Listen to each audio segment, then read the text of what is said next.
بسم اللہ الرحمن الرحیم۔ سورہ قیامہ کی آیت نمبر 16 سے 19 تک کی تفسیر۔ دور حاضر میں کچھ مستشرقین زدہ افراد کا قراءات سے انکار کرنا اور ان 4 آیات میں من مانی تفسیر کو بنیاد بنانا۔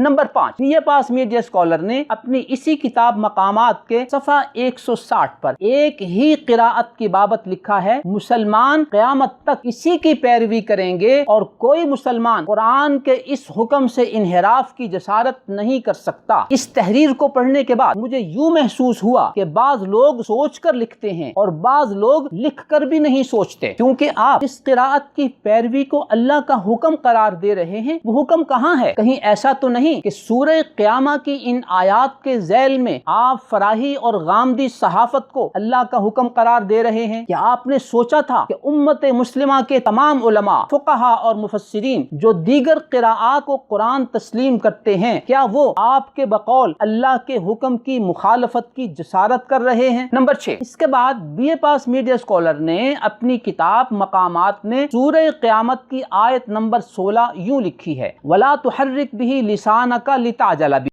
جبکہ قرآن کریم کی صحیح آیت واو کے بغیر ہے، لا تحرک به لسانک۔ افسوس کہ میرے ہاتھ میں مقامات کا 5واں ایڈیشن ہے اور اس میں بھی یہ غلطی موجود ہے۔ یہ تو ہے B A pass media scholar کا علمی معیار اور ان کی قرآنک معلومات، اور وہ بیٹھے ہیں امت مسلمہ میں یہ فیصلہ کرنے کہ کون سی قراءت قرآن ہے اور کون سی قراءت قرآن نہیں ہے۔ نمبر 7، اب میں آپ کے سامنے ان 4 آیات کے حوالے سے ایک مختصر موازنہ پیش کرتا ہوں۔ صحیح بخاری شریف میں ابن عباس رضی اللہ تعالی عنہما نے عہد نبوت میں لا تحرک به لسانک کو نزول وحی کے دوران پڑھنے کی کوشش کرتے ہوئے نبی اکرم صلی اللہ علیہ وسلم کے ہونٹ ہلانے سے جوڑا، اور آپ صلی اللہ علیہ وسلم کی طرح خود ہونٹ ہلا کر بھی دکھائے جس پر یہ آیت نازل ہوئی۔ اس کے بالمقابل 15ویں صدی میں ایک B A pass media scholar نے اس آیت کو رمضان المبارک میں جبریل علیہ السلام اور نبی اکرم صلی اللہ علیہ وسلم کے مذاکرے کے ساتھ جوڑا ہے، اور اپنی کتاب مقامات میں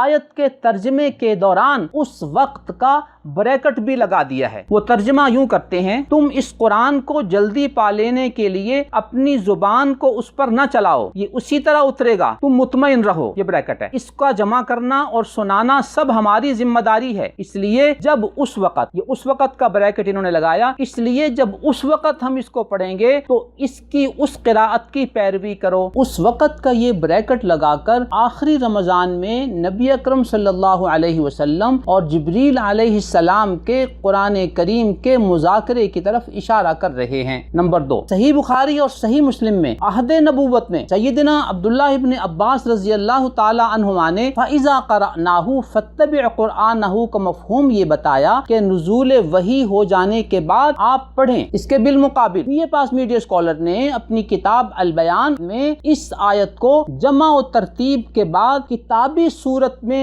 جمع ہو جانے کے بعد پڑھنے سے جوڑا ہے۔ نمبر 3، صحیح بخاری اور صحیح مسلم میں ہے کہ عہد نبوت میں سیدنا عبداللہ ابن عباس رضی اللہ تعالی عنہما نے ان علینا جمعہ و قرآنہ کا مفہوم یہ بیان کیا کہ وحی کو ہم آپ کے سینے میں محفوظ کر دیں گے اور نزول وحی کے متصل بعد آپ اسے پڑھیں۔ اس کے بالمقابل B A pass media scholar نے آخری سال رمضان کے عرض اخیرہ میں جمع و ترتیب کے بعد والی کیفیت کے ساتھ اس آیت کو جوڑا ہے۔ ان تینوں باتوں میں ہمارا حوالہ، ہماری دلیل صحیح بخاری اور صحیح مسلم کی احادیث ہیں جنہیں عبداللہ ابن عباس رضی اللہ تعالی عنہما نے ان آیات کی تفسیر میں بیان کیا ہے، اور ان کے بالمقابل B A pass media scholar کی یہ ساری صحافت ہے جس کا اول و آخر حوالہ جناب غامدی۔ خلاصہ کلام یہ ہے کہ سورہ قیامہ کی ان 4 آیات کی تفسیر میں ہمارا حوالہ صحیح بخاری اور صحیح مسلم۔ ہمارا حوالہ عہد نبوت میں صحابی رسول سیدنا عبداللہ ابن عباس رضی اللہ تعالی عنہما کی تفسیر، جبکہ BA پاس میڈیا اسکالر کا حوالہ عہد نبوت سے 1350 سال بعد کا فراہی اور 15ویں صدی کا غامدی ہے۔ نمبر 2، ہم نے ان آیات کی تفسیر سند متصل کے ساتھ عہد نبوت میں صحابی رسول سیدنا عبداللہ ابن عباس رضی اللہ تعالی عنہما کے حوالے سے آپ کے سامنے بیان کی ہے، جبکہ BA پاس میڈیا اسکالر نے اپنی کتاب مقامات کے صفحہ 64 پر یہ کھوکھلا دعویٰ کیا کہ مدرسہ فراہی قرآن کی تفسیر نزول قرآن کے دور میں جا کر سمجھتا ہے، جب پیغمبر خود انسانوں سے